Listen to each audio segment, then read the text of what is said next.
Hello, everyone, and welcome back to Strike Zone with St. Paul Saints Manager George Tsamis. Strike Zone is a program that gives you, the fans, the opportunity to ask the St. Paul manager questions about the Saints, baseball, or sports in general, or just seek George's wisdom about life events that are going on out there. In this month's episode, George talks to us about the retirement of Vinny DiFazio. He gives us his Super Bowl predictions, and George can't understand why a guy's girlfriend would not love Chick-Fil-A. So let's find out what else is going on Strike Zone. So let's welcome back Manager George Tsamis. George, let's first of all begin with team updates you might have for us. Yeah, there have been a few things that have happened here since we've last talked, and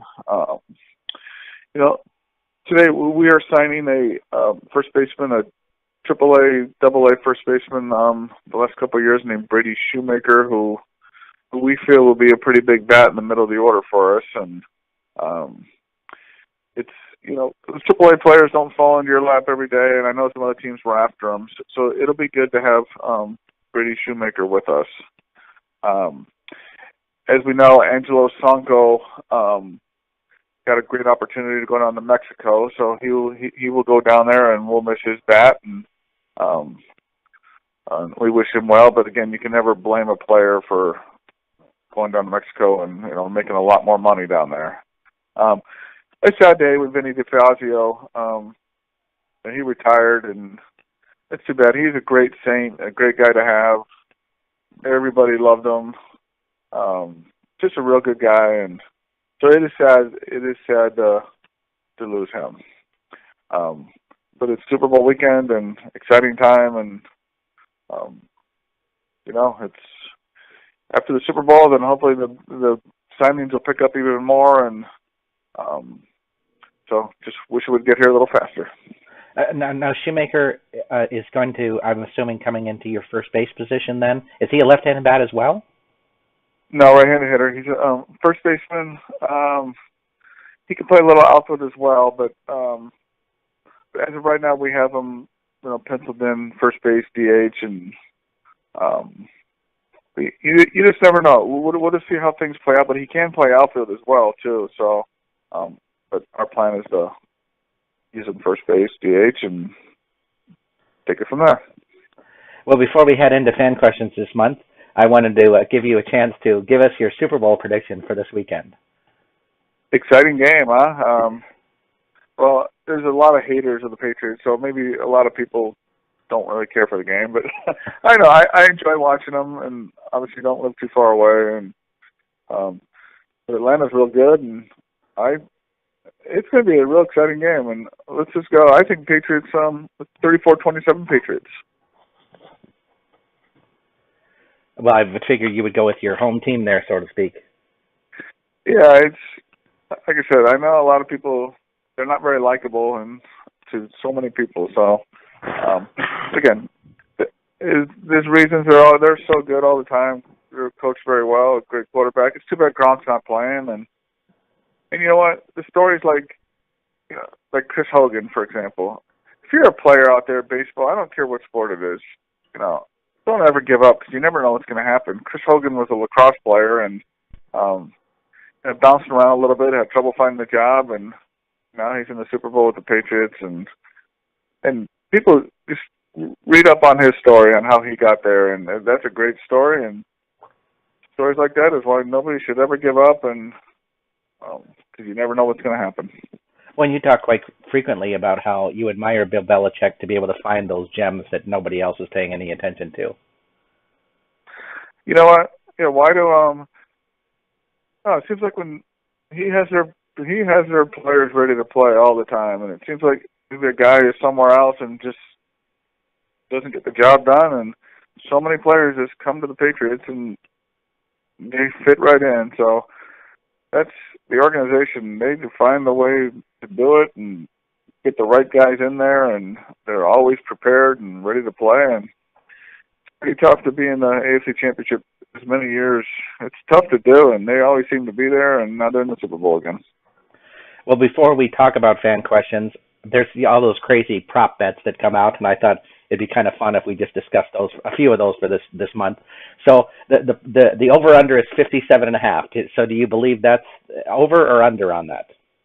That'd be good. Hey, if that is if that's what it's a score like that, a high-scoring game, that's always exciting to watch. So, a little bit over would be nice. It would be a nice, fun game to watch. Do you think that score would break the 49ers-Chargers record of 75 points in a game? I doubt it, but you never know with those two offenses. Atlanta's real tough, man. The excellent quarterback this year, and those two running backs for Atlanta, they are tremendous, and people probably haven't heard of them, and tremendous. They have possibly the best receiver, in the world in Julio Jones. With him and how I feel about Antonio Brown. It's pretty close between those two guys. Whichever one you want to say is number one is number one. But if there's a year to break it, I guess it could be it. But that's pretty tough, and it seems like New England finds ways to shut down teams' offense. So we'll see. What do you think will be the first score of the game? And that's just who knows who knows on that one. Probably Patriots quick touchdown. They find ways to get things moving, and just want to see an exciting game. Of course, there are odds on what color hoodie Bill Belichick would wear. So blue, gray, red, or no hoodie at all. I like the gray one. But he has to cut off the sleeves. To me, that's better when he cuts them off and has those gray ones. And to me, I like the look. It should be a warm day in Houston too. I figure he'll have the cut sleeves here. Yeah, that's right. Do you think the national anthem will be longer than 1 minute and 58 seconds? No idea. Let's just go longer just because it's in the moment. Okay. And what color liquid will you expect to be poured over the winning coach? No idea either, but let's just go blue and let's just see what happens. All right. Okay, so let's head to fan questions. First of all is Sean from St. Paul. He says, with your pitching staff looking so good already and a lot of your key pieces being in place for the season, you have to be feeling pretty good about the team already. Yeah, you just don't know what's going to happen. Like with Mark Hamburger, for example, you just don't know if he'll get a chance to go to Mexico or overseas. I know he's finishing up in Australia. Their playoffs are going on right now. I believe the championship, is next weekend, I believe. So you just don't know what's going to happen with him. And obviously he deserves a chance with an organization, or, he had a great year. So we just don't know what's going to happen with him. And Ryan Rodabaugh, too. I know there's been some teams interested in him going to Mexico as well, too. So you just don't know what's going to happen. And same thing with Alonzo Harris, with Tony Thomas, Kramer Sneed. There has been interest in them going to Mexico. So you just don't know how those things are going to play out. So maybe next month at this time when we talk, we'll have a better idea. One thing I'm finding kind of interesting, and I don't know if fans are maybe aware of this or not, is that there are a lot of opportunities to play overseas during the season that maybe people didn't realize. Like Dustin Crenshaw went to Taiwan last season. Tim Brown is not going to pitch for Wichita and is going to go to Italy this year to play. Is there really a huge open area for guys to play professional baseball? Yeah, there are opportunities. And it's funny about Italy because Kramer Sneed told me that was a possibility, that he may have an opportunity to go there or Mexico. But guys that go to Taiwan, there's a lot more money in Taiwan than there is in Mexico too. So you can never blame the players if they have the opportunity to go there and make that money. There's chances out there, and so again, you just don't know how these things are going to play out. Kevin from Egan would like to know. He says, you've had so much success with the Saints. What are some keys to that success? Well, you know what? We've had some. I'll be the first to say it, but we haven't won enough championships there, and we've been in the playoffs many times, and there are plenty of good years, a few rough years, and but you don't win a championship, it's not good enough, and look at the Cowboys season. Great, what a great, exciting regular season for them, right? And it's great, and so happy all season long, but then when you get knocked out like that, in the first round there, it's tough to take, and so we feel we put a quality team, on the field every year, and but again, it's just there have not been enough championships, and we need to get one. It's been too long.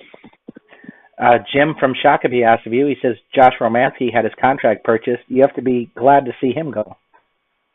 Yeah, he had a really good year. He's a real good player, and in his situation too, from going from being a pitcher to being a position player, he's a real good outfitter, real good arm, and he swung the bat real well. And so it's good to see him get an opportunity, and any player in the league, because it's what the league's about, getting a second chance and getting back with an organization. And again, their team is really good. I mean, three of their outfitters. And Reggie keeps getting better and better, and Reggie Abercrombie's 36 years old, and it seems like he's getting better. It's supposed to be the other way around. And Adam Heisler was one of the better players in the league as well too. So their outfitters were really good, and it just expect them to be really good again this year. It doesn't matter who they have out there; they'll find a way to put a real good team out there. Tom from St. Paul comments to you. He says the new managers in the American Association this season should make this a really competitive year. Yeah, it's good. The league gets getting better and better, and watch out for Kansas City. Like I said, my buddy Joe Castapietro, he's the new manager there, and he knows what he's doing. Been in the playoffs many, many times, and even the things they've done already, they look to be a really good team, but plenty of good teams. Wichita wins the division every year. They're always so tough. It's in our division's real tough, and Mike Meyer in Sioux Falls too is the moves he's made so far. He's brought in some pretty good hitters, and there's going to be some really good teams, and you better be at your best if you want to get to the playoffs. Isaac from Fridley asks of you. He says, as you've been watching the moves going on this offseason, who do you think has really helped themselves in the American Association? Well, it's still early now, and again, anybody can like their team on February 3rd, and it looks great and everything, but it doesn't really matter until May 18th or May 19th, whenever opening day is. And but Kansas City, they have 4 really good starting pitchers that look really good on paper, and they're going to be real tough. And again, like I said, Sioux Falls has made improvements, and Winnipeg will be real good, and Fargo will be real good. And the thing with Fargo last year, obviously they didn't have the best year, but they had a winning record. They got better in the second half, and they were really good down the stretch too. So our division, it's really tough, man. The league just gets better and better, and and then the Central, I mean, Sioux City is the last 2 years they've been really good, and Lincoln's right up there, until the end. Greg Taggart always finds a way to have Gary in it, and but again, Kansas City, to me, you just better watch out for them, because that's going to be a real good team. Did Kansas City keep that pitcher that came from the Giants? I can't think of what his name is. That lefty? Oh yes, he's still with them, and they've added a couple other guys too. They've added a couple other quality starting pitchers, and like I said, it's when you have a quality starting pitcher going out there every night, it's tough. So, and the thing with Kansas City, they already look good on paper, but they've only used 1 veteran spot. They still have 4 veteran spots open. So, he'll find a way to plug in some good pieces there. Zach from Mason City asks of you. He says, it looks like your Texas schedule looks a little easier with Cleburne being in and not Amarillo. Yeah, the travel's going to be a lot better this year. And again, we lucked out. We'll be flying down to Dallas when we go down there, and play a few games there, then go down to Laredo, and then go right back to Dallas again to break up the time. So the travel is way better, and everybody has a lousy road trip. Every team's going to have one, and that'll be one, but it definitely won't be as rough as it was last season. That was probably the worst, longest trip I've ever been on. I'd figure this would be a little more enjoyable, too, because you get a new ballpark to see. Yeah, that's right. Yeah, it's always nice to have see a new stadium, and so again, it's getting better and better. Steve from Minneapolis asks, he says, as spring training is about to get underway, you have to be getting pretty excited about baseball again. Yes, can't wait. And again, usually once football ends, the Super Bowl's this weekend, and after that, because I'm not really a basketball fan, it's tough. That month is tough, and till the spring training games start, and so we need to move it along a little bit and get it going a little quicker. Chris from St. Paul would like to know from you. He says, will there be any Saints players in the World Baseball Classic this year? Not that I'm aware of. I don't think so. So, but yes, that'll help too in March when that's going. That'll be something exciting to watch. Our next question comes from Barbara from Plymouth. She says, do you expect the 2017 Twins to be more like the 2015 version or like last season's? Oh, 2015. Last season, it is what it is. It just happened. It was a rough year. Once in a while it happens, and get some bad breaks, and they'll improve, and you hope to see them improve. And, and that's one beautiful place, too. Play games there, and that's a beautiful stadium as well. So you would hope that it was just one of those years they went through a rough time, and they get right back to where they were a couple of years ago. Ryan from Woodbury asks of you, he says, it looks like the Minnesota Twins have not made a single significant addition and are going with their farm system. Is that a smart move? You know what? If they have a good minor league system, you just don't know. I mean, look at the Cubs. They had those veteran pitchers, but they're the young lineup, young hungry players, and the Twins have young hungry players. And again, you just hope a couple guys can pan out and make them competitive. And I don't think people expected the Indians to get to the World Series, and people probably didn't know many of the Indians' everyday players. They probably name a couple of them, but it's just young guys that are hungry and got the job done. So hopefully the Twins can do that. Carl from La Crosse, who made it a point to tell me what a huge Cleveland Indian fan he was, says, do you see the Indians as the clear team to beat this season after signing Encarnacion? Yeah, that's a great signing. Obviously, he's a threat in the lineup and a real good player. But you know what? You just don't know. That's great for them. They were great. But on paper it looks real good. But you know what? It doesn't matter what anything looks like on paper. And on our team, any team in the big leagues, any team in the NFL, it doesn't matter. The players have to go out and do it. And just because a guy did something good the last few years on one team, well, he still has to go out there and do it this upcoming season. We have a few NFL questions for you. First of all, Michael from Minneapolis asks, what do you think the Vikings should do about Sam Bradford? Well, he's going to be the quarterback, right?